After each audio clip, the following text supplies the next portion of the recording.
Well, we'll get started, you guys. So my name is Joelle Fontaine, for those of you who don't know me, and I am the Managing Director over at the Fairmount Innovation Lab. The Fairmount Lab, we are a co-working space in Upham's Corner, but also a resource for small businesses, freelancers, social creative entrepreneurs, artists, makers, all of that. So we do a lot of this kind of programming. We ran this series, we started this series during COVID and really got a great feedback from it. So we wanted to bring it back. Val, who was just speaking, you guys are able to take this workshop for free because it has been sponsored by Upham's Corner Main Street. So I'm just gonna give Val a few minutes. Val, if you just wanna talk about Upham's Corner Main Street and what you guys do. Sure, no problem. Thank you, Joelle. And hello again, everyone. My name is Val Daly, and I'm the Executive Director of Upham's Corner Main Street, which is located in Upham's Corner right next to the Strand Theater. We've been around for close to 25 years, I believe. And what we do is mainly help support a lot of the local businesses in the district.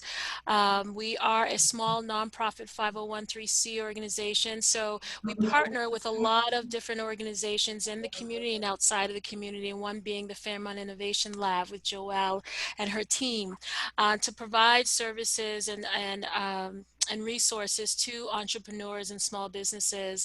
What we mainly do, just briefly, is we actually, since our organization is very small, what we try to do is really talk with a lot of the local businesses in the district and artists who may not have a local a brick and mortar location, just to kind of understand their needs and their challenges. And based on their needs and challenges, we try to partner with a lot of organizations. For example, with the City of Boston, we partner with new signage, storefront renovation, and so forth. And recently, Loan Capital, we partner with Dorchester Bay for Loan Capital, as well as other organizations.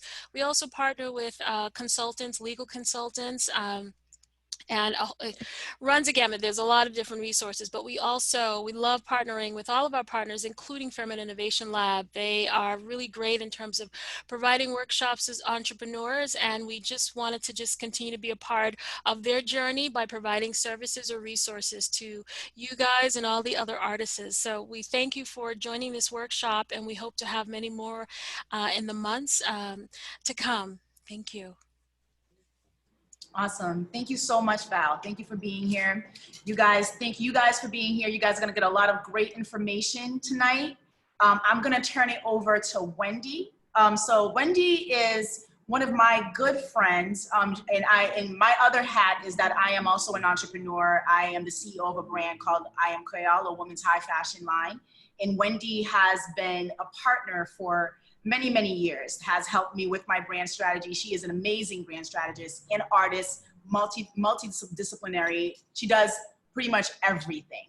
So I'm really looking forward to just like learning from her tonight. Usually it's, I just let her do her thing, but really kind of understanding the way she thinks and the way to really strategize to maximize our sales and to really give a great brand identity. So Wendy, I'm just gonna pass it on over to you and you can tell everybody a little bit about yourself. Wonderful. Hello, everyone. Thank you, Joelle. Thank you, Fairmont Lab. Thank you, Upham's Corner. I'm so excited to be here. I'm so excited to kind of walk you guys through a journey. We're going to get a little personal. There'll be a lot of really good conversations that will spark here. I would love to learn a little bit more about yourselves and what really brought you here today and what kind of projects that you're working on.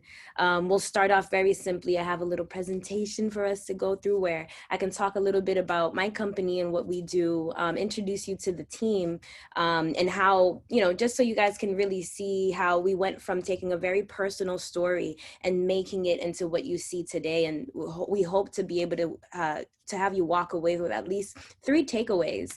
And those takeaways are tools to really build yourself and your identity and finding the home within you, not something that you have to create or cultivate outside of yourself to share with the world, and how that actually increases everything else, right? I think a lot of the times we think what we see in the digital world, we kind of have to mirror that.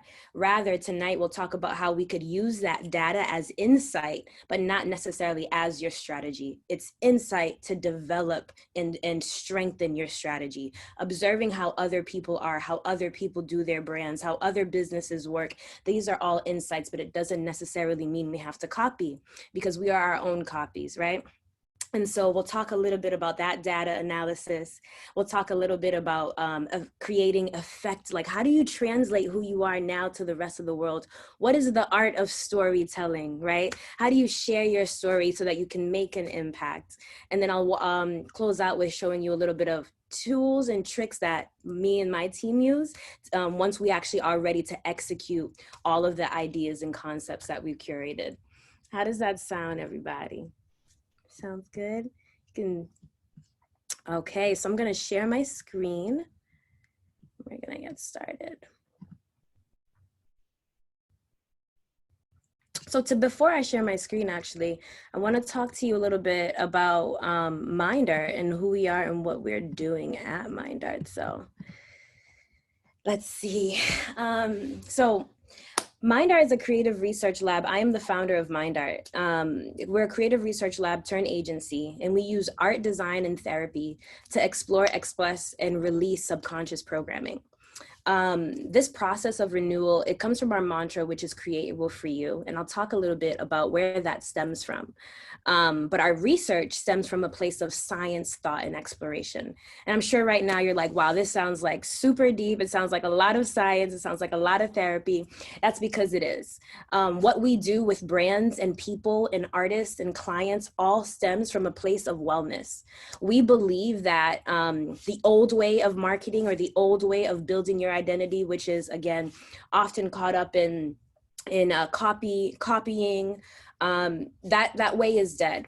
We believe that wellness, where you can actually take your time and steady and slow growth, actually leads to quicker results. And we take pride in that, right? And so our mission ultimately is to create a world where the language of art transforms people. We believe that whether you're an artist, whether you're a businesswoman, whether you're a businessman, a technician, art, once understood, can be used as a tool for transformation. And so we'll talk a little bit about how we use that transformative tool and transfer it into programs and curriculums and services that we offer, right? So, we're big on destigmatizing and neutralizing and normalizing the conversations of mental health and behavioral health, even in business. Even when you're getting ready to start something, we believe that mental health is a huge part of that. A lot of the times mental health is not spoken about in the world of business. And it's said you have to be cutthroat, you have to be a shark, you have to know how to do this and that. And just so you guys know, I'm an artist. I also went to business school. I have sparked and started several businesses, but I'm also a yogi, right? So there's all these multifacets of me. I'm very multifaceted, pardon. And I've had to find the merger. How am I able to go to yoga and understand flow, but then when I'm in a business meeting and I'm the youngest person in the room, and I'm a woman of color, how do I operate in that room while staying true to myself? Who am I really? Right?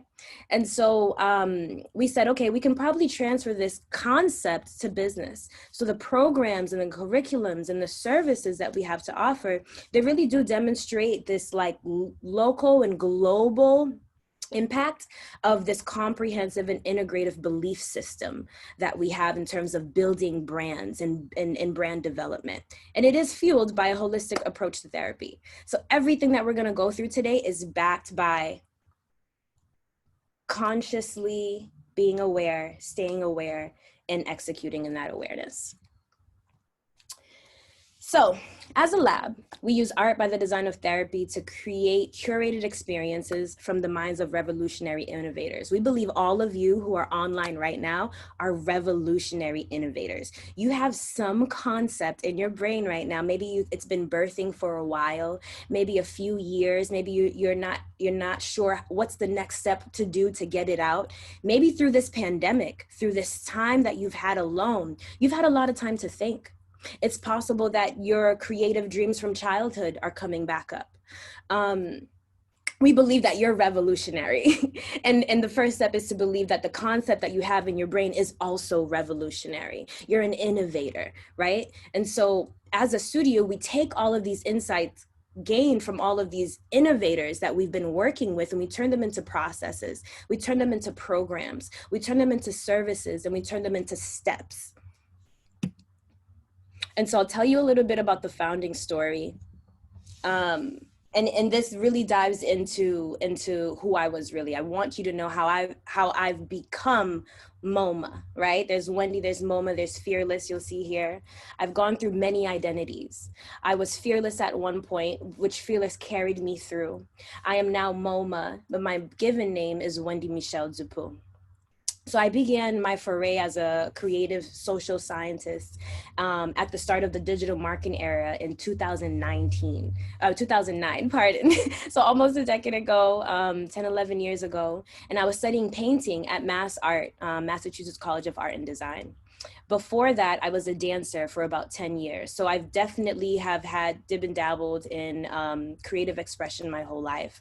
But once I got to Parsons later on in my life, this was after my travels to Germany, I realized that, wow, I needed to I had a knack for business, but I wasn't really sure, because I don't know if anyone else is here, but as an immigrant, I was born in Haiti. My family was like, okay, you're going to be a doctor.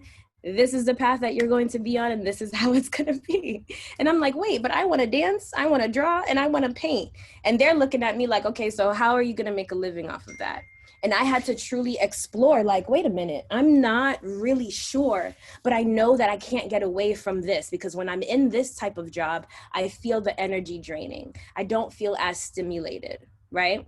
And so I had to find a way, okay, how is there a merger? Is there a way for me to take what's making my heart beat and also make it make sense logistically in the system, in the world that we're living in? So I decided to travel. I decided to explore.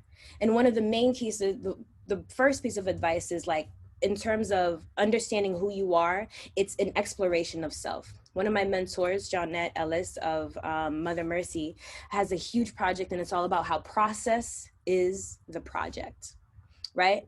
And so when it comes to exploring and understanding who we are, if we can explore ourselves and what we like to do and what our interests are without judgment, oftentimes we're led to the solutions. So I explored and I traveled the world. I went to Germany, I went to China, and I went to Hong Kong.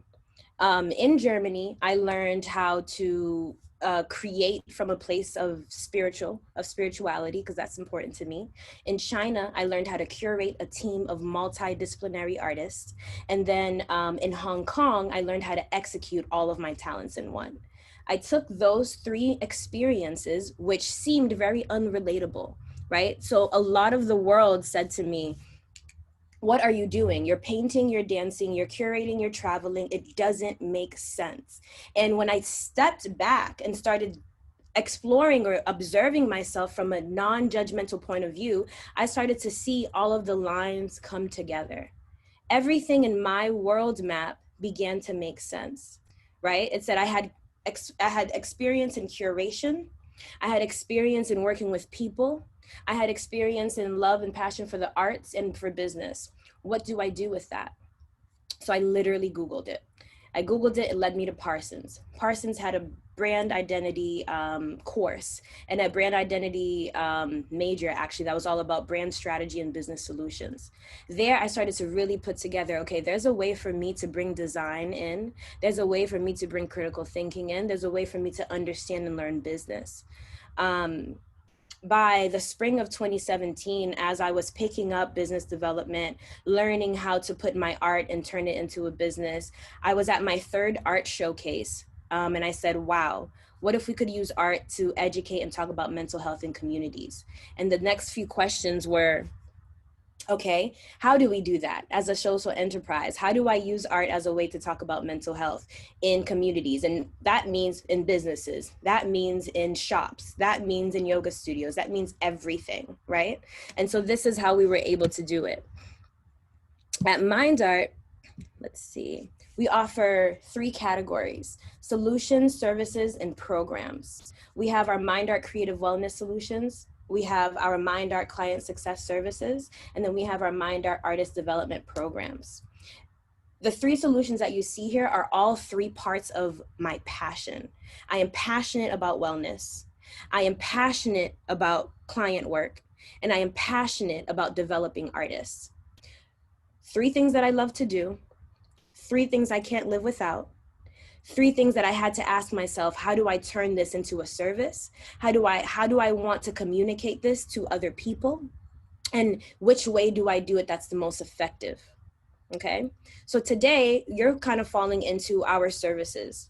We're going to dive into our Mind Art Client Success Services, and I want to introduce the team a little bit as well. And I'm not sure if they can mute themselves at the moment. Let's see.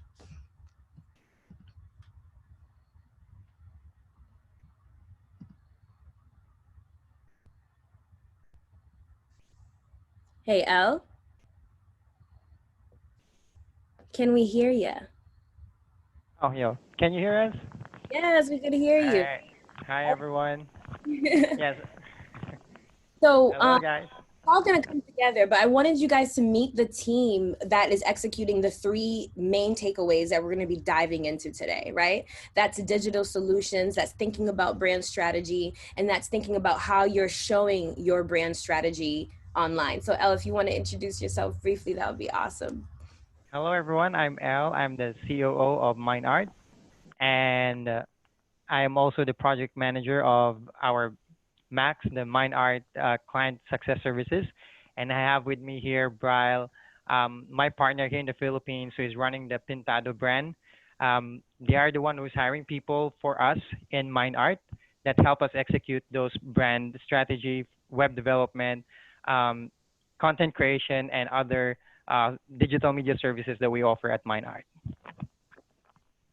Yes, sir. Thank you, Elle. And so right now we have a team in the Philippines that's stacked with content creators, data analysts, and executionists. I'm not sure where you are at in your brand. We're going to dive in and do a little icebreaker. But if you're at a place where maybe you're just figuring out who you are, or maybe you've already been there, you kind of have this idea that you've been pushing out, you have no idea how to push it out. The one thing that you're going to absolutely need is these departments: IT, social and digital media curation, and then execution and management. The team that you just met overseas, that's where all those 3 departments live. And we offer those to clients. We're going to teach you and break down like 3 main takeaways from those departments that you can use for development of your brand. Now, I'm gonna go back to sharing the screen.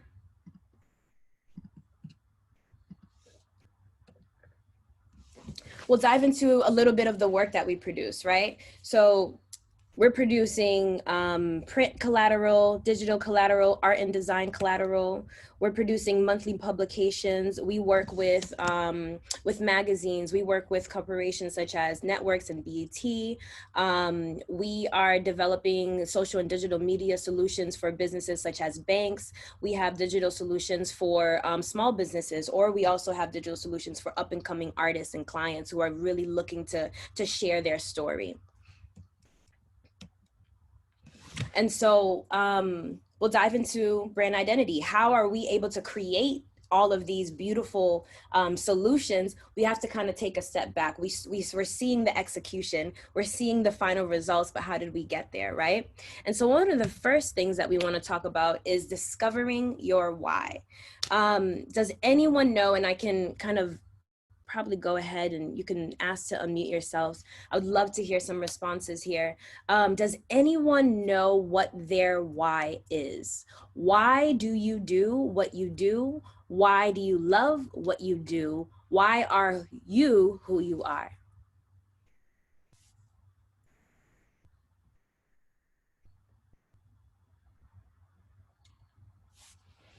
Let's see if anyone here. I'll go ahead and jump in if you can hear me okay. Yes, and if you can introduce yourself, that would be I'm Kiana Agbai. Let me know if it sounds funny because I'm on Bluetooth trying to block out the children.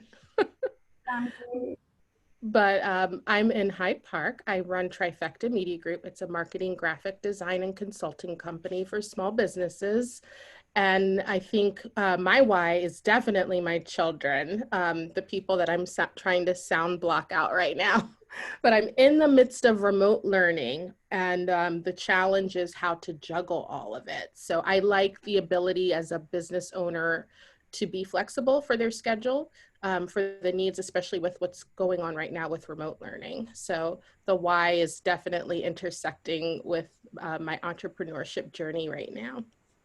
And I have just a simple follow-up question. Thank you for sharing. How do you think you got to your why? I used to be corporate, so I used to work in the ad agency world, and it wasn't conducive to family life. And it just became a matter of priorities. Kind of, it sounded like similarly in your story when you were realizing that environment didn't quite mesh with your goals and your priorities. And so that happened for me about 10 years ago. Yeah, wonderful. Thank you, Kiana. Thank you for sharing. Do we have anyone else? One more. Go. Is that Taja, yes. So I'm not gonna have my camera on because middle of the day looking a little rough, but it's all right. We'll get through it. But my name is Taja Ricketts. I'm the owner of Satin Kiss Enterprises LLC. It's a sexual health and pleasure lifestyle brand. So my why for starting my business, there are a number of different reasons. For one, I found myself helping others navigate their sexual health journeys. I'd gone through my own process of transformation and exploring sexual shame and healing all of that, and feeling confident in talking about sexuality and wanting to help other people do the same thing. And I found that I was naturally able to do that and be empathetic. People were naturally, speaking to me about these things, and I was able to help them and see actual results in their lives. So I figured, well, I might as well do something with this. I also wanted to change the landscape of sexual health and pleasure products because I noticed that when I started shopping for my own, a lot of them were not body safe. I had to sort and figure out which ones actually were. And then I found that people of color were not often properly represented in the product offerings. So either there would be no people of color represented in flesh tone products, or they would be represented in a lot of stereotypes or tropes that were really problematic. So I decided to say, well, why don't I create what I'm not seeing? So I created a website and so an e-commerce site selling all these products so people can have those tools to do that. And I didn't want to, I wanted to create something for myself. I've always wanted a business. So I figured, now was the time. I left my job, which was literally making me sick from the stress. And I wanted to be creative and use the ideas that I had to build something that I actually enjoyed doing. beautiful? I'm loving that there's so much commonality between, so far, we're seeing those who have been in corporate or understand it have left to find a solution. It sounds like you, Tasha, you've discovered your why. You've then made it to the next step of like, okay, here's how I'm going to activate my why. Now, are there any challenges that you're seeing now that you're in this activation, masterminding stage? Absolutely. So there are a number of different things. For one, I not so much jumped into it, but I took a lot of time to plan it, but I'm running the business solo and building a team, and then also making sure that I have the right creative direction with the business. And then with advertising, like it's really tough to advertise in a lot of traditional spaces because of the content, even though it's more educational rather than explicit. There are still a lot of taboos that keep it from being properly widely accepted. But then, like I said, just in general, figuring out and maintaining one cohesive brand image and making sure that it stays on brand, and then clearly defining what that brand is. It's weird. I didn't want to be the face of it at first, but now that it was like, okay, well, I am the face of it, making sure that I don't take it in the wrong direction, that it's authentic. But at the same time, it is all, again, cohesive. Yeah, authenticity and cohesiveness, and like it's that transfer, right? Like this is who I am in person, but how do I then translate that? And Right. we have something that I call it the mirror effect. And oftentimes what happens is you have this idea, you know who you are, and then the moment that it goes into sharing that, we get lost. There's something that gets lost in translation, and somehow we begin to, perform a little bit. We begin to perform off of expectations. Maybe they're conscious or subconscious expectations. But what's beautiful about the mirror effect, and we'll discuss this a little bit deeper, is that the mirror is how can you actually simply mirror who you are, but just change the medium. The medium is no longer in person, the medium is digital. Oh, okay, so I just have to shift my communication style, but I'm not shifting who I am. I just have to shift a little bit of what I want to be seen, but I'm not shifting my core. And that there's a fine line in between that. So thank you so much for sharing. I love how in depth of your you are within your process, and it's very clear that you're using a very analytic eye, which you're going to talk about as well. Thank you. Yeah, you're at a great place. Okay, so we're gonna watch a little movie.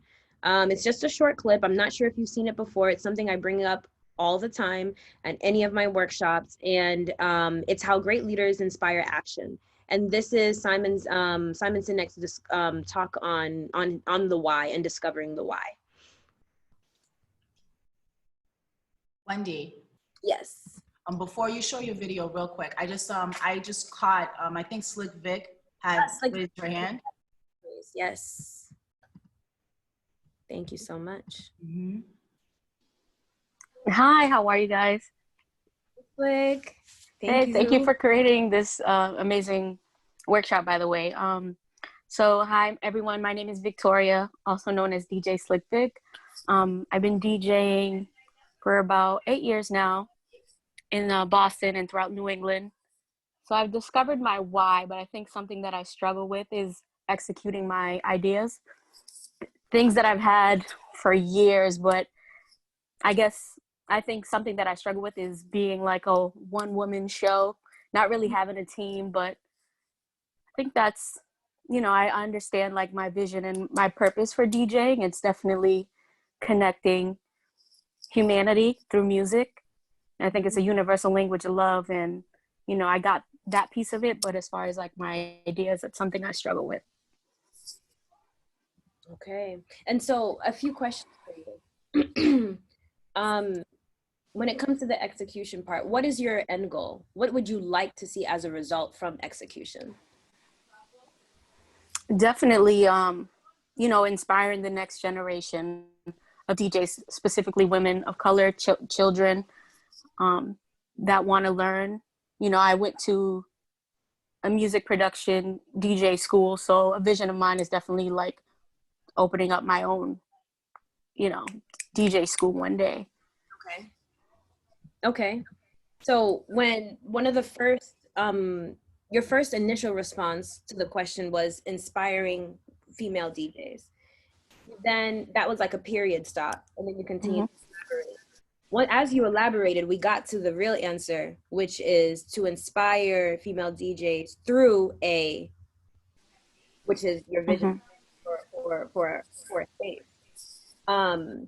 One of the main things that I find to be really great is getting very specific with your why, getting very with the end result, with the end goal.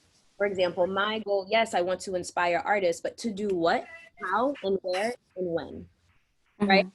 As we begin to kind of just really specifically say, I can say, hey, I want to inspire an artist, or I can say, I want to inspire an artist by teaching them how to use their abilities, their natural abilities, and healing themselves, and being able to teach that to a group of people through a creative wellness center. Very specific answer, right? And so I'll ask you again, what is it that you want as a result based off of what your why is? What is the result? My result is to teach women of color how to DJ. Beautiful. Through what and how? If you don't know yet, but I don't know yet. How does that feel to say that? It feels good, but I definitely understand about being more clear with the vision and the why, and because it can get lost in translation. Absolutely, because our brain is filled with all of these beautiful ideas. But if we can kind of hone in and get specific about that one, which a little bit of it is fear, which we're going to dive into, the fear of literally explicitly saying what it is, it makes it a reality. I talk a lot about the power of manifestation, and then what happens once the manifestation is here. What do we do once the actual manifestation is here? So when we begin to train our mouths to speak in the way that we want to shift and cultivate the energies around us, then we also have to prepare to train our minds to be ready for what's to come. Because the more, I bet you, Slick, the more you continue to say, I want to inspire more female women to DJ, in a few weeks, you might start, all of a sudden, more women are coming at your feet. Are you prepared for that plan? Right? And so we're going to talk about that preparation. But that was beautiful. Thank you for that impromptu. Thank you. There. Yes. Thank you. Absolutely. So I'm going to dive in. We'll share the screen again. And then we're going to watch a little video.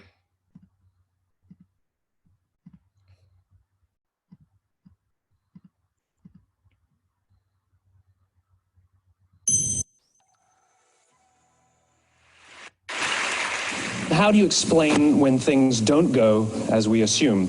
Or better, how do you explain when others are able to achieve things that seem to defy all of the assumptions? For example, why is Apple so innovative? Year after year after year after year, they're more innovative than all their competition.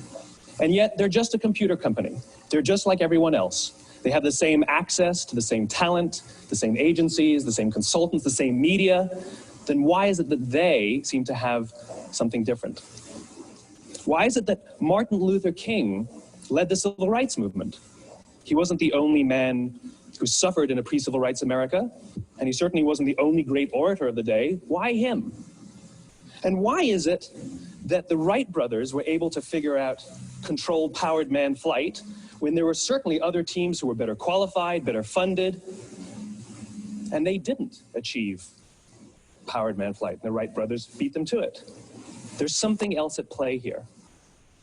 About 3.5 years ago, I made a discovery. And this discovery profoundly changed my view on how I thought the world worked.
There's no audio. Hello? There's no audio. Because they're easy to understand and everybody gets it. If Apple were I can like hear it now. a marketing message from them might sound like this. We make great computers. They're beautifully designed, simple to use, and user-friendly. Want to buy one? Meh. And that's how most of us communicate. That's how most marketing is done. That's how most sales is done. And that's how most of us communicate interpersonally. We say what we do. We say how we're different or how we're better, and we expect some sort of behavior, a purchase, a vote, something like that. Here's our new law firm. We have the best lawyers with the biggest clients. We have, we always perform for our clients, do business with us. Here's our new car. It gets great gas mileage. It has, leather seats. Buy our car. But it's uninspiring. Here's how Apple actually communicates. Everything we do, we believe in challenging the status quo. We believe in thinking differently. The way we challenge the status quo is by making our products beautifully designed, simple to use, and user-friendly. We just happen to make great computers. Want to buy one? Totally different, right? You're ready to buy a computer from me.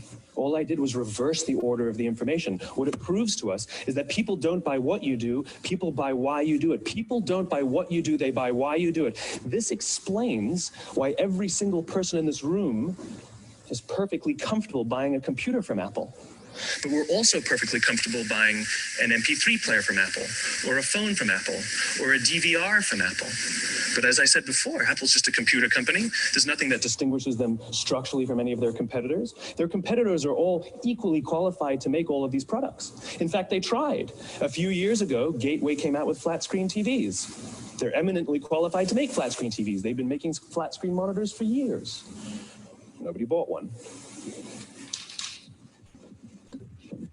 And Dell came out with MP3 players and PDAs. I'm seeing that. And they make great quality products, and they can make perfectly well-designed products, and nobody bought one. In fact, I'm just noticing, was there sound going in and out, or were you guys able to hear the fullness of that? There was not sound for about maybe 3-4 minutes, and then you fixed it. Okay. So did we, if you guys are able to, okay, no audio. This makes me sad. Someone can help me. What was heard? What was taken away? So maybe I can fill in where there was a 0.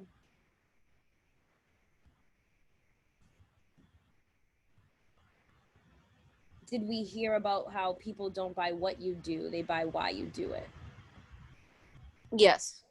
Okay.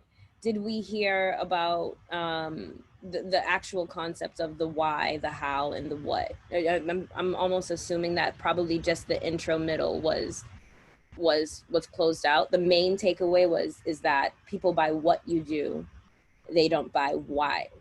They buy why you do it, they don't buy what you do. So if that was heard, then I can probably just kind of step in and take it away.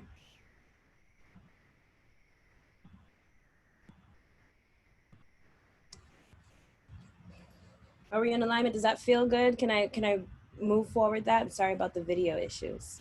Yeah, you should move forward. Okay, awesome. So I love that talk with Simon. I have worked with Apple, and I continue to work with Apple for about 10 years now. And I really love working for the company because of the psychology and the knowledge that's provided within that company. We sell tons of products, a lot of products that you're probably watching this workshop on right now.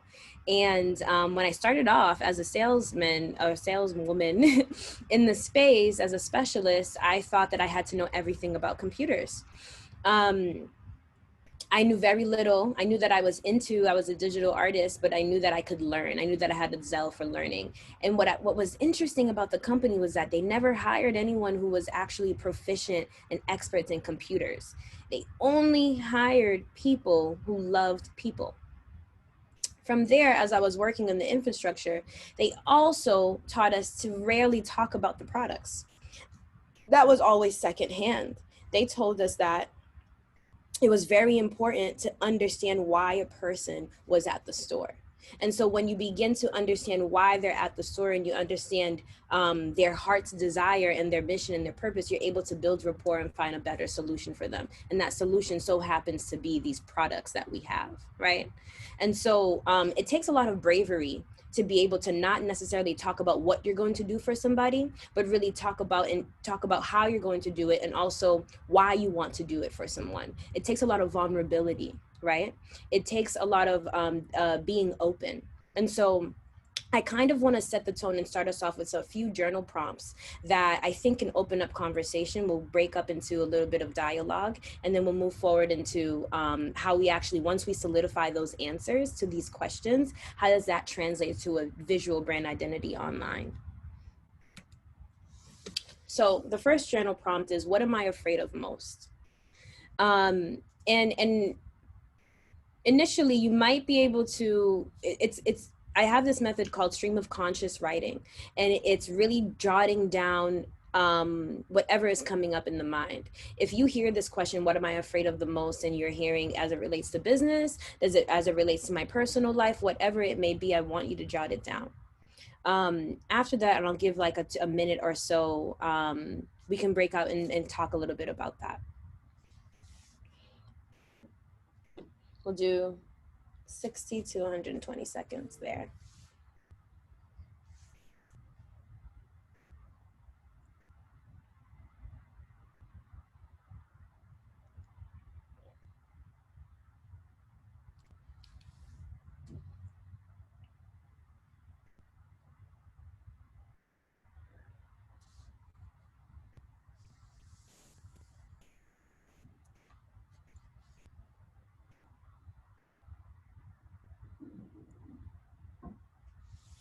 I'm gonna be sharing a little bit of mine as well.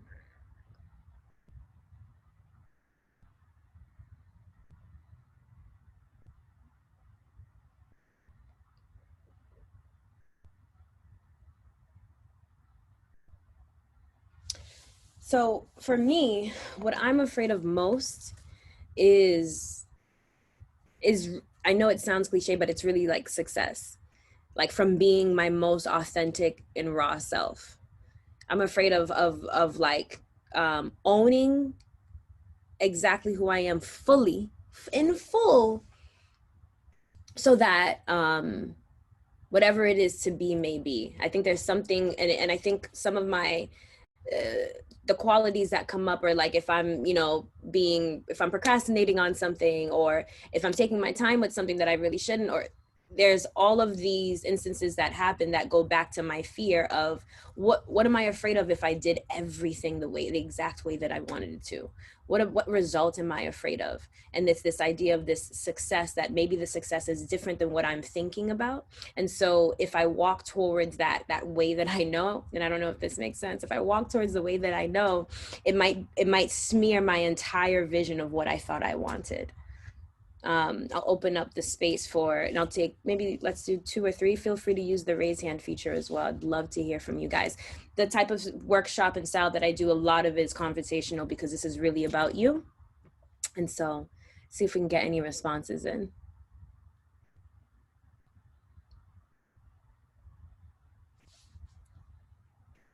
And on my end, when I'm sharing the screen, I'm a little unable to see everyone, so I'll stop it there. We can get back. What am I afraid of most? Hi, my name is Al Copeland, and I'm not sure if you saw my thumbs up. I don't see the raise hand feature, so I just figured that I would give a thumbs up. But when I start to think about, I am an artist. My primary art is music, but I am versed in a number of other disciplines as well, mostly in the performing arts and those kind of things. As I started to think about your question, because I'm newly coming out of the fear of abandonment and rejection, my mind automatically like went back to that. But I've worked very hard to get to a place where that's no longer a fear of mine. But then I also started thinking about the fact that I've been putting myself out there for a lot of years now, and I'm still working for a corporate job. And my goal is to one day be able to sustain myself and to become successful, not just financially, because I'm not really motivated by money, but to reach and heal people. That's my ultimate goal, to use my art to heal people and to inspire other people to catch their dreams. And so my fear is that I will not be able to do it full time because I, have to pay bills. And I'm sure everyone on this call can identify with that. But that's my current fear. Okay. Not being able to do what you love full time because of, the corporate, like the needs of the world, paying bills, right? Yes. And you've been working, so would you say that you're kind of wired to a corporate lifestyle? Like you understand that there's that security there? Yes, there is the security there. So what I've been trying to do is see how I can translate that into my business, because as a musician, it's not only just about putting out music. I've been putting out music for a very long time and have not really made any money. I've yet to turn a profit. I've spent well over about $60,000 to $70,000, putting into my business, but I have not executed a number of other strategies that I know will generate revenue. So it's more about products, physical products, as well as putting the music out. Let's get into that. Why? So you said that you know what will generate that revenue. What is that that's blocking you from executing what you know? Okay, so for that, I've had merchandise in the past. I've had my CDs and my T-shirts and stuff like that. Everyone has T-shirts, and I think it was the way that I was going about marketing it. I haven't found a way to market so that people will actually want to buy it. And so since then, I've not really focused on having merch. I've poured money into making music more than anything else, and all the ancillary requirements that go along with that, like the photography, the styling, the makeup, the hair, the video shoots, like all those things that you would find digitally. And so I've been pouring my money into it, so the income is limited because you have your bills and stuff like that. So I guess for me, it's, do I make music or do I make T-shirts? Or do I find some other thing to slap my logo on and make physical products that are going to sell? And then also how to get myself out there more in the public eye. So recently I've decided that I'm gonna actually have to start paying for ads on social media, which it makes me cringe because I'm like, I have all these people already following me. You mean to tell me that I have to pay for the people to actually see what I'm doing? So so I just got to get out of my feelings about that and do what I have to do. Okay, we're gonna dive into that. Thank you for sharing. I have for you is that the fear is not being able to do it full time. You have some strategies that can be effective, but you're trying to find the one that feels harmonious to you. And then also that finding that harmony of what you can actually give to people as a service, and not kind of mess up that harmony between what you want to give. Am I following? Yes, that sounds right. Okay, we're gonna dive in a little bit. Thank you so much for sharing. I know that Carlene, I saw you have your hand raised as well. Yeah, can you hear me? I can hear you. Okay, so for mine, I'm very, very early in starting this new business concept. I'm someone who's actually worked in the nonprofit field for many years and actually have been helping lots of entrepreneurs for a while and have never really taken the journey myself. So now I'm starting that endeavor. But one of the things that I'm really passionate about is health, and primarily kind of targeting women, specifically women of color from the diaspora, and just thinking about how we feed and nourish our bodies and how we stay kind of mentally and physically healthy. And I think one of my biggest hurdles or things that I'm afraid of is that I don't know enough about the field, because it's such a broad, like the health field is so large and people have so many different ailments and sicknesses, and I'm not a doctor, I'm not a nutrition, so how do I really make an impact in that field when I still have so much more to learn? Okay.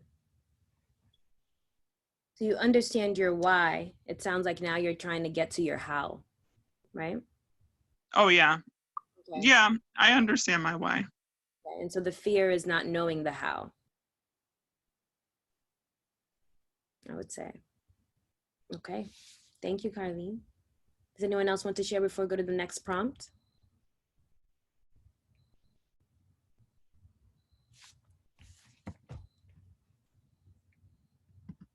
Okay, so our next prompt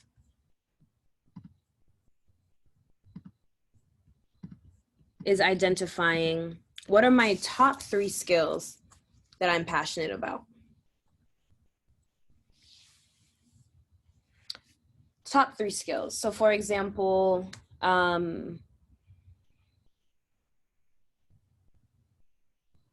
know that I'm great at designing. I know that I'm great at directing. And I know that I'm passionate about healing people. Top 3 skills that I'm passionate about. This isn't necessarily, this is definitely an internal reflection of what do I do best? What can I do best? And for those who understand their why already, again, this is a workshop where we're really diving into the why and who are you really. But if you understand your why already, we're going to touch on the next steps. Maybe you already have an idea and you've already turned these skills into profitable businesses or profitable concepts, but I would still love you to kind of participate and share a little bit of, and maybe the business that you're forming or the brand that you're forming is not in relation at all to your top 3 skills, but I'm hoping that, that if they're not, we can get to that here. And then we'll do two moments. And if you're there on that, we can go to the third journal prompt, which is how do I want to share those skills with the world? Right? So identifying what's stopping me, what's scaring me, what are my fears, what are my skills, and how do I want to share those skills? What are my fears? What are my skills? And how do I want to share those skills?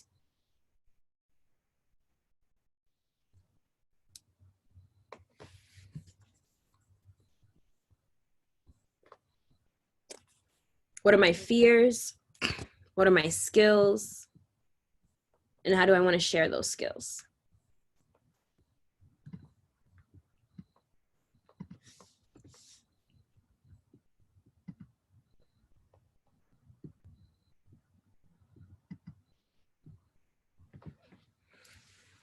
And this might help also gear me towards the conversation, because if I do feel that the room is, we're already here where your why is, can move ahead. But can I hear from anyone who maybe is still in the place of discovering their why? If you're feeling called to share.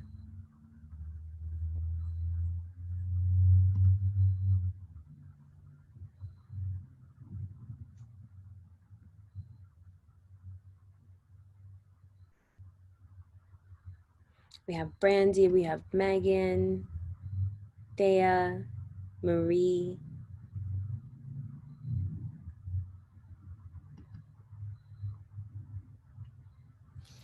What do you want us to share again? Sorry. In unison, what are my fears? What are my skills? And how do I want to share those skills with the world?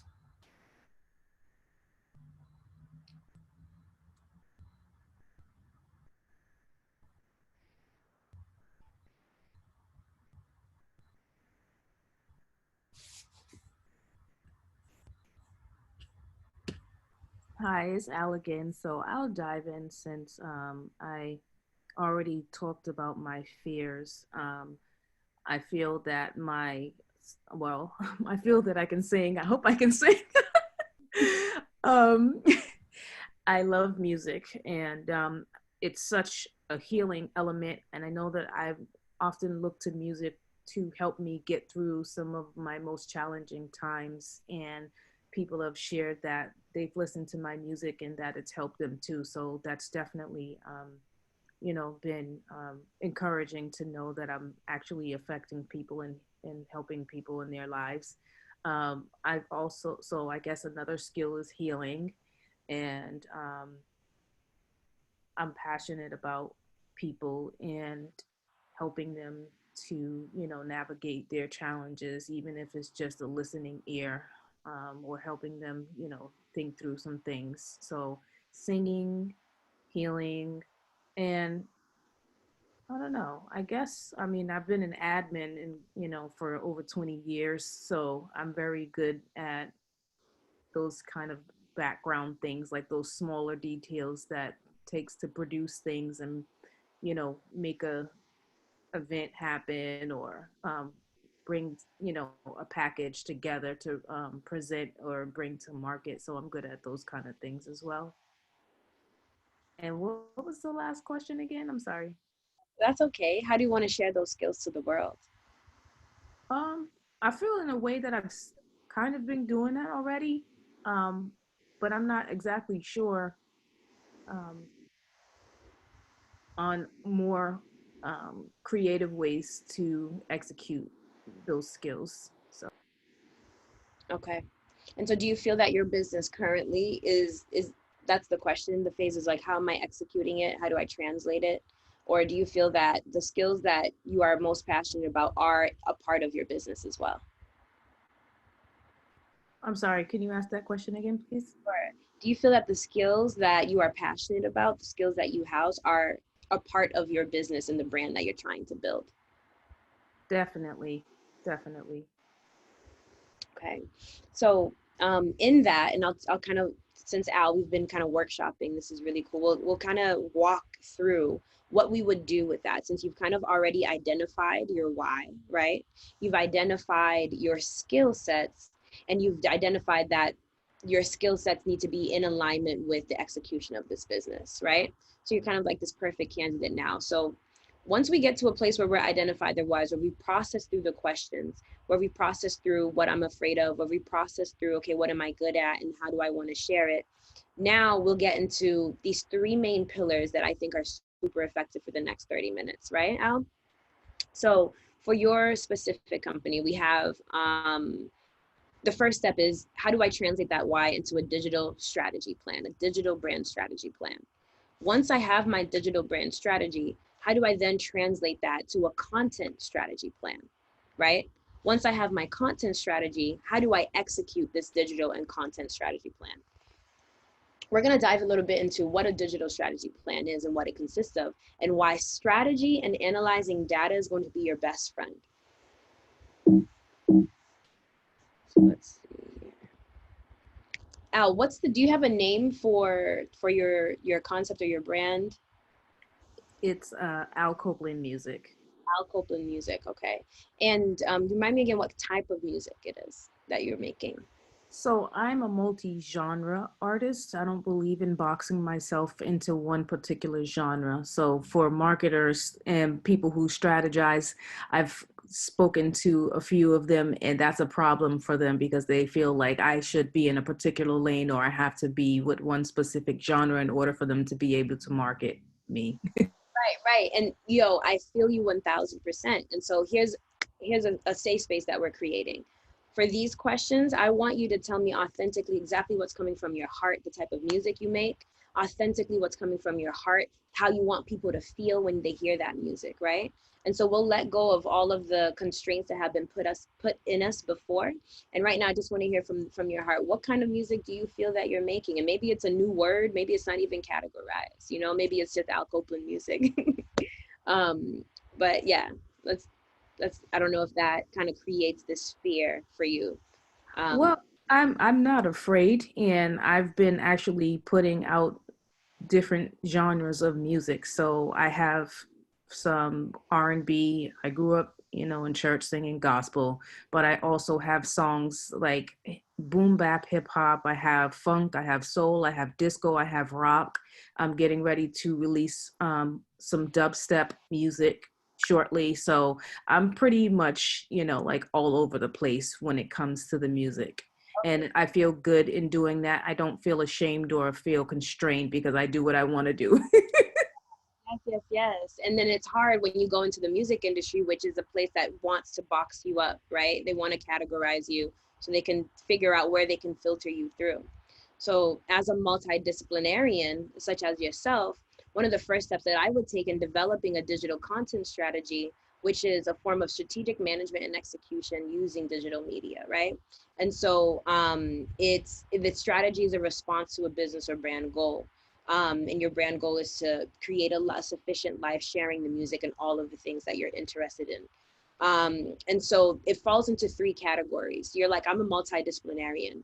One of the first steps that I would do is, okay, let me identify where are other multidisciplinarians, who are they, and how did they get to where they are? So we call this conducting a competitive analysis, right? Once we identify, let's say three artists that are similar to you, that have seemed to figure it out, that have found the path, we begin to observe them, right? In the competitive analysis, you can conduct a channel audit and a platform selection, which is basically taking a look at their social and digital media platforms that are very successful, right? So let's say another multidisciplinarian is, let's say a Tiana Taylor. She's extremely multidisciplinary, a singer, a dancer, a director, and a musician as well. She's not maybe not necessarily disciplined in many forms of music, but she's disciplined in many forms of crafts. So let's say you decided to choose her as a competitive analysis, and that's a high. That's not someone that's local. When choosing your three target points or competitors, I would make it so that you have one that is a local competitor, one that is, let's say, a regional competitor, and one that's a global competitor. That way you have different tiers that you can work up to, right? Once you've identified, let's say you have your Tiana Taylor and you're seeing like, okay, let me look at her trajectory. What kind of path did she take? Did she take an explorative path? Did she take a path that was logistic? Did she take a path that was consistent? And as you're identifying the path, it's not necessarily a means to copy the path that was taken, but it's more so identifying, ooh, what parts of her path resonate with my soul? What parts of her path call to me that say, I think that might be something that we want to do. So one of the things we always tell brands is like being able to practice and listen and understanding what discerning is and understanding how to follow that creative flow and that creative juice. Once you identify that path and you're doing a channel audit is looking at all of how they translate that path through digital. Maybe it's through social media, maybe it's Instagram, maybe this competitor is not a person, maybe it's actually a company or a brand, depending on what your business is. We encourage to do a platform selection, identify, okay, my competitors are on Instagram, LinkedIn, and YouTube. They're very successful in all three platforms. Do I feel that those are the platforms that I'm going to be the most effective? Do I feel that I need to be on all three of those platforms? How well does my audience relate or interact with my competitors on that platform, right? Once you have that understanding of which platform you're going to use to communicate your why, you can dive into a little bit deeper of how that platform works. Being able to understand, okay, if there's 50,000 people listening to three multidisciplinarians, there must be an interest in people who play different types of music and different types of genre. Okay, how do I find those people? What is it that they're liking? What kind of content are they searching online? What are their interests, right? Once we understand that, we go to where they're at, okay? From there, you can then develop a creative direction or a campaign development. And the reason why we focus so hard on the facets of developing a digital competitive analysis is that instead of creating or making up the data, the internet has all of this information and resource for you to pull from. Your competitor, the person that may be successful at, or the person that your mentor, the person that you're inspiring, is literally telling you all that they're doing through social media. And so oftentimes we have, you have a brand or you have an idea and we're looking at social media and it's hitting us in a way where maybe it's not making us feel secure, or we're starting to think maybe we're not doing something right. But if we can shift how we're looking at social media as a free means of data, as a means of a tool that we can walk away from in order to enhance our strategy and analysis, then it really becomes to be something that is of use. And so 6 ways to include in a digital competitive analysis or brand competitive analysis is identifying 3 of your competitors and those tiers of local, regional, and national or global. Then identify which platforms they're the most active on. Then being able to identify which, let's say if we're focusing on digital, which of their posts are the strongest, or which of their content, let's say, is the strongest. Maybe it's their short films, maybe it's let's say for musicians, it's every time they go on live every Friday doing live music. And I noticed that they have 300, supporters, or that they grew over time, right? Identify which pieces of content are the most engaging and that people are relating to the best way. Then identify which pieces of content are the weakest, right? What did you notice that wasn't working for them, right? Because once you take this and you compare it to, okay, who am I? What platforms am I most active on? What pieces of content and I are the strongest on my digital platforms? Which pieces of content are not the strongest, are actually the weakest, right? You're actually going to be able to, you're starting to see this data formulate and speak to one another. The 5th tool is identifying the influencer network and brand ambassadors. Is there an influencer network that this competitor has? Do they have call to actions? How are they engaging with their audience on a weekly basis? What's their vibe? How are they communicating that vibe? And then that 6th step is conducting a campaign analysis. What have they released? And how has that campaign been successful?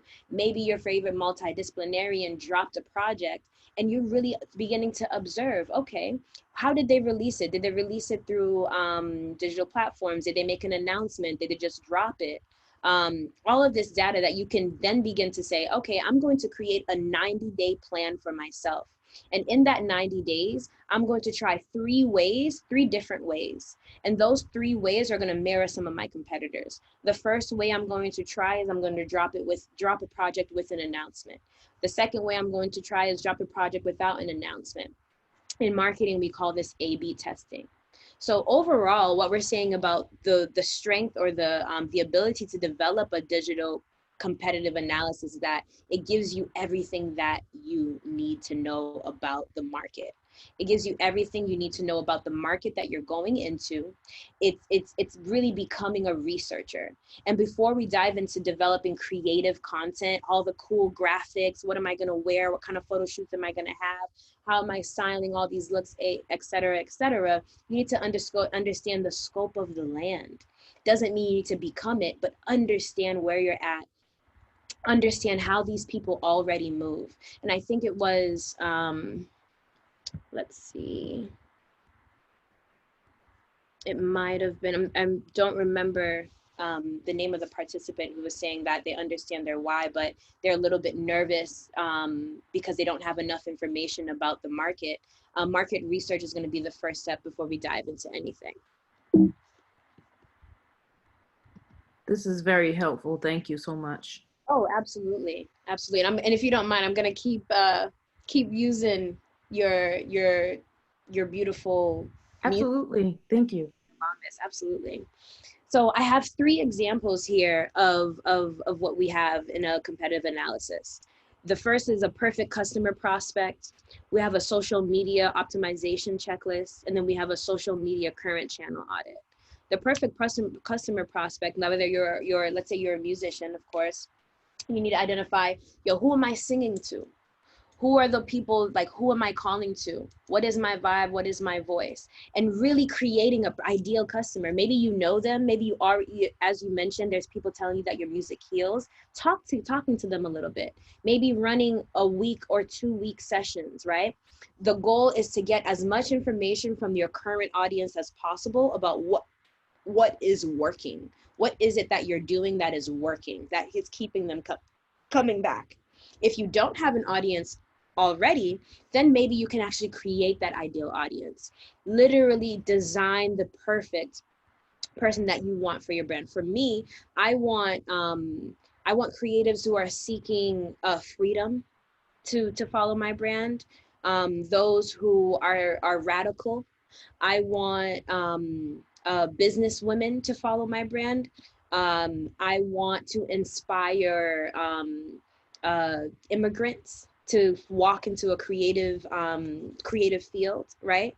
And so really identifying your perfect customer, your ideal client, your ideal market, target market, really makes it easier for you to define like how I'm going to access them. Because once you identify that perfect prospect, you can identify where do they live, where do these types of people go to, where do they hang out, what do they like to do. And social media optimization checklist is exciting too, because you have to identify, okay, here's my page and then here's my competitor's page.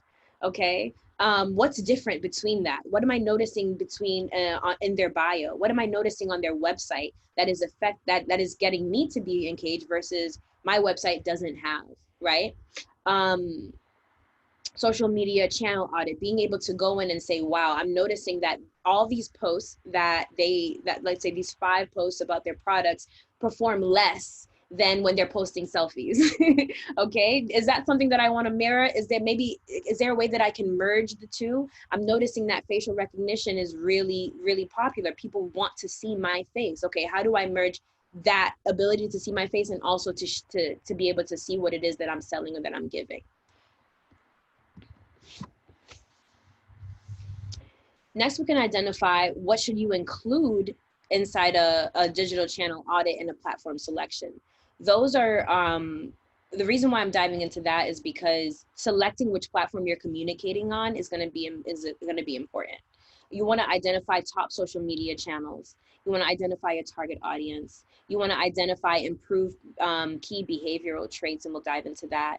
You want to identify what your social media platforms and the rules of engagement are into your world, what your distribution cadence is. And you want to identify and observe which platforms perform the least.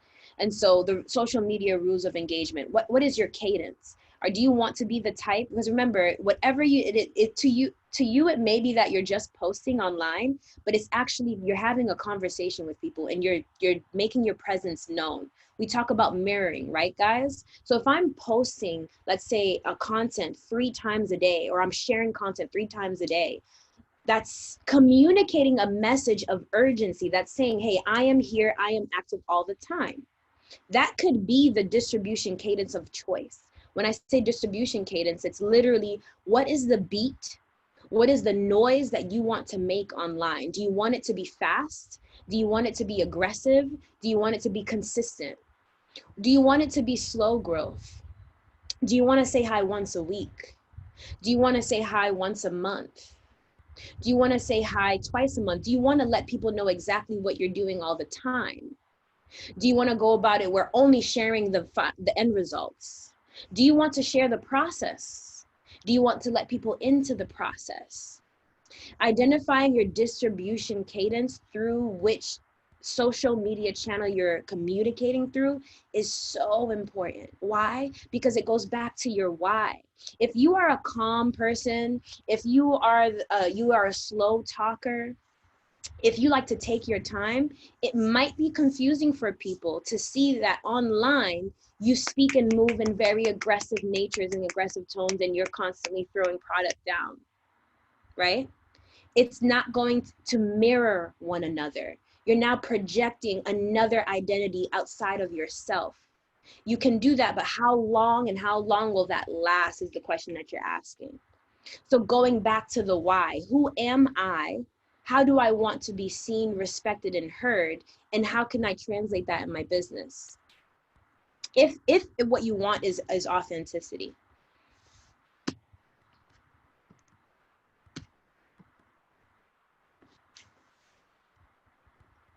We dove into distribution cadence, and then once we identify what our distribution cadence is, maybe you said, you know what, I want really fast growth right now, and I want everyone to know that I am a shark and that I am hungry. I'm going to share 3 times a day, and I want to probably 2 to 3 times a day, which means how much content am I going to create?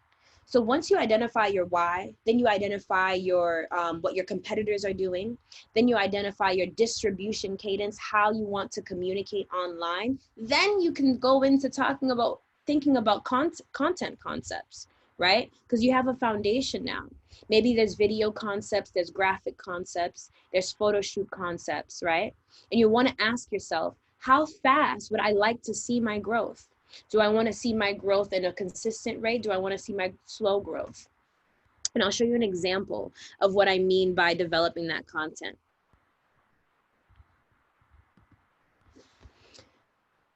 If you're looking to move at a very fast pace, and let's say you decided that my cadence online is going to be fast, that means I have to produce content at a rapid speed. Here's an example of a case study that we built. You probably in the category where you are going to have to create, share 2 posts per day, 2 videos per week. That's 60 pieces of content a month. Okay, you have to ask yourself, okay, do I have enough to be able to share that? Do I actually have the resources to share that? And you break that down into a weekly calendar. That's 15 image photography of your product, whatever it is that you want to give and share. That's 15 pieces of video content, right? That's 15 graphics. That's 15 original content photography. This is when I used to work from Instagram. They give insights of like, this is what people want to see. This may change for you after you conduct a competitive analysis, after you conduct and identify, okay, I've identified them in mirrors, like who are the people that I want to kind of emulate or be in the same spaces as. You'll be able to see that, okay, video, graphics, original content, and then product content is the mix. Once you have that mix, then you're probably, and I'll show you some tools and tricks. Once you have that mix and maybe you went out and you shot everything, you got your team, you invested in a team, you got your graphics curated, you have your photography, you have your video. How do I bring that all together? We have this rule called the 70-20-10 rule online, right? The 70-20-10 rule allows you to have a more balanced pace of like putting out content. Maybe you realize, okay, I do want to put 3 points out today, but I don't want to shove product down people's faces because when I'm talking to people in person, that's not what I do. I'm more conversational. Okay, so then how can you break up your content to be about your brand values? How can you break up your content to be about lifestyle and beliefs? How can you break up your content to be more about the products and self-promotion? This creates an ease of a balance, but you're also consistent in that, right? A few tools and apps and resources that really kind of can help. And I'm mostly sharing this because it sounds like a lot of us really know what our why is in this in the group. And so I wanted to dive into, okay, now that you have your why, let's go into execute. Preview is an app. Let's say you already have all the content ready. And we'll talk about what to do if you don't have the content ready. Let's say you have all the content ready and you don't know how to curate it and how to put it out. Preview is an excellent app for digital distribution because it allows you to add in all of the images and videos and graphics that you hired and you had created, and you can actually create your Instagram feed before you share it out. So you can literally drag and drop and curate that beautiful 12 posts, 15 posts before you share it out. What that does, it gives you time to know what you're communicating before you communicate it. Right? The same way in real life, we're constantly thinking about what we're saying before we're doing. It's the same thing with the digital, right? If we have a really oneness understanding of who we are, it's going to be sharing with a quickness. But again, we are communicating each time we make that post, each time we do that stories.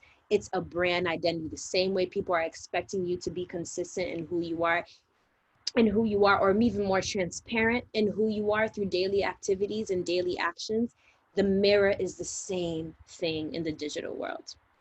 The second tool that I want to talk about is the Instagram dashboard. I'm pretty sure you already know about it, but when we talk about competitive analysis and doing analysis on yourself, you can learn a lot about your behavior and what you're providing people through the Instagram dashboard. You go to settings and you're learning a little about where your followers are. You're learning about how active they are, which days they're most active in. So take a little bit of a snag in your own page.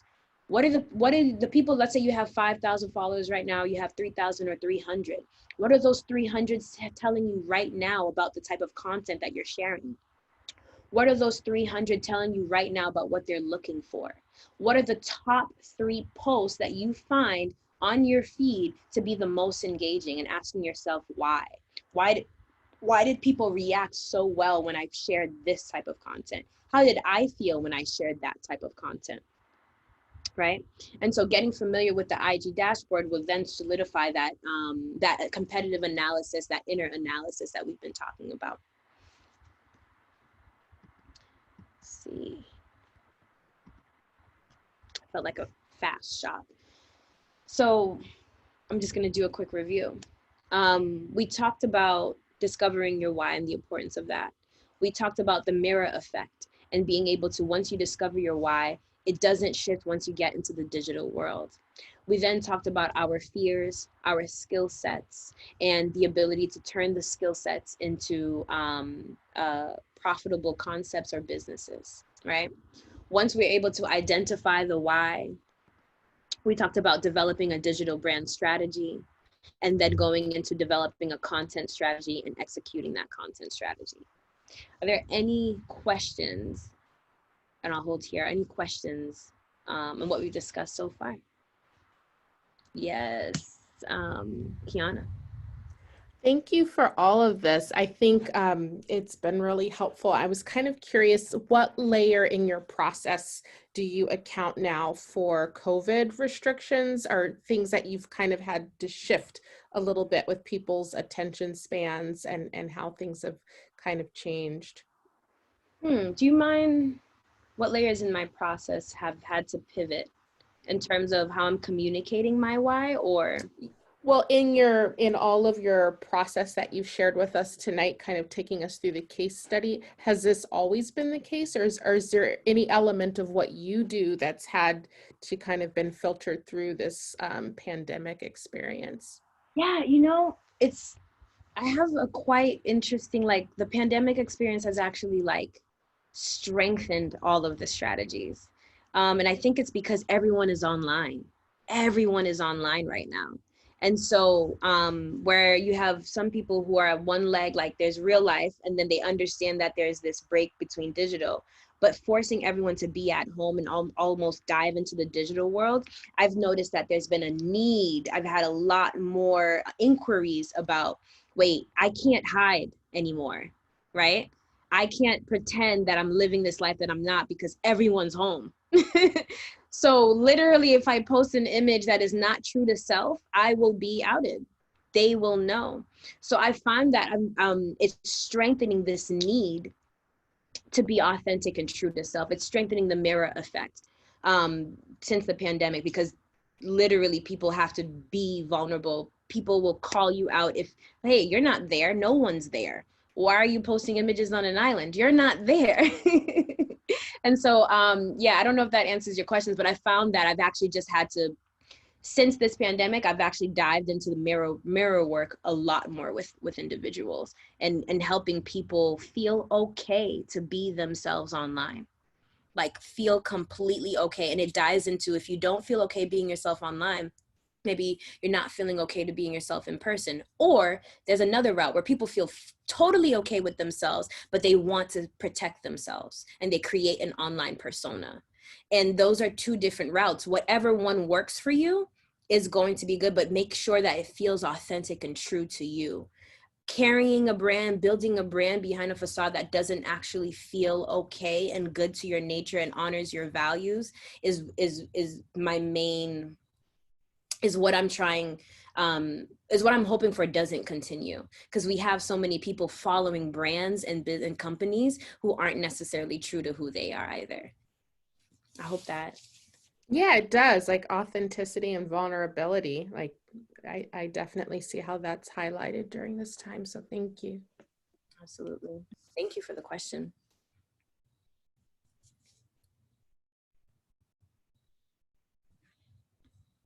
Will we have access to these slides? Yeah, absolutely. I'll email, actually, and it'll be a little bit more condensed. I think this one dove into develop the digital. I'll add in content there as well, but I'll send it to the Fairmont Lab so that they can send it out. If you guys have any further questions too, I'll have my email as well if you want to, take these conversations to the next step. I'm interested in hearing from Slick, since she spoke out a little bit earlier. Yes, this has been phenomenal. Definitely put a lot of things in perspective. So thank you so much for sharing. And I'll definitely be reaching out to you. Yes, yes, yes. Was there anything that stood out to you the most or is lingering?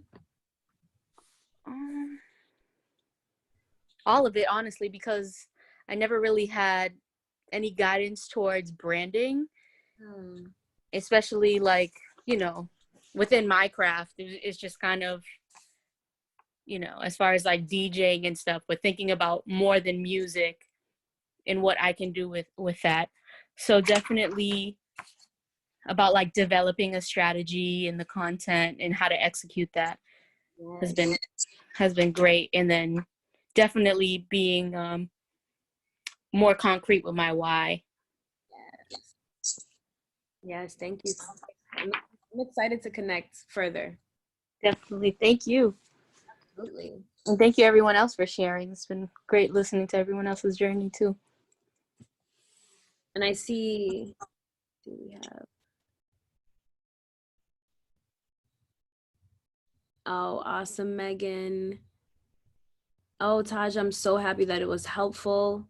You know, guys, what's really great about this series that the Fairmont Lab is doing is that it's like a continuation series. So we have, after this, the second session is actually Marketing Plan Basics. So it's going to be with Joyce Marie. So that's next Thursday. So I'm wondering if she'll dive a little bit deeper. But if you guys want to kind of go on this journey, I know I left you with some prompts. I'm going to leave my email here in the chat.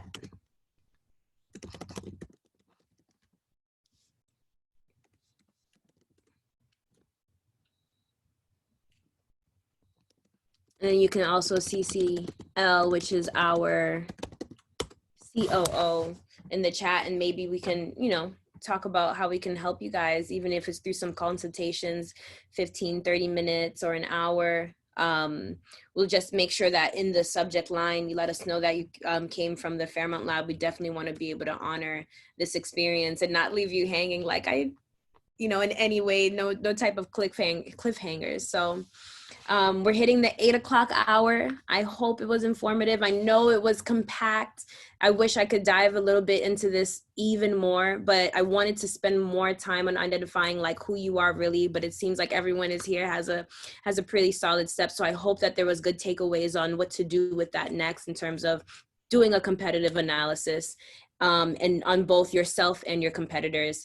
I would love to follow up on how that process goes, but my biggest homework and takeaway for everyone here would be identify 3 competitors, watch their engagement, watch their actions, and then identify yourself, watch your engagement and watch your actions, and see what kind of insights you learn and how they can help solidify your strategies moving forward.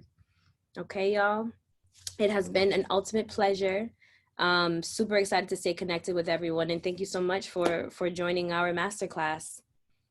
Peace, y'all.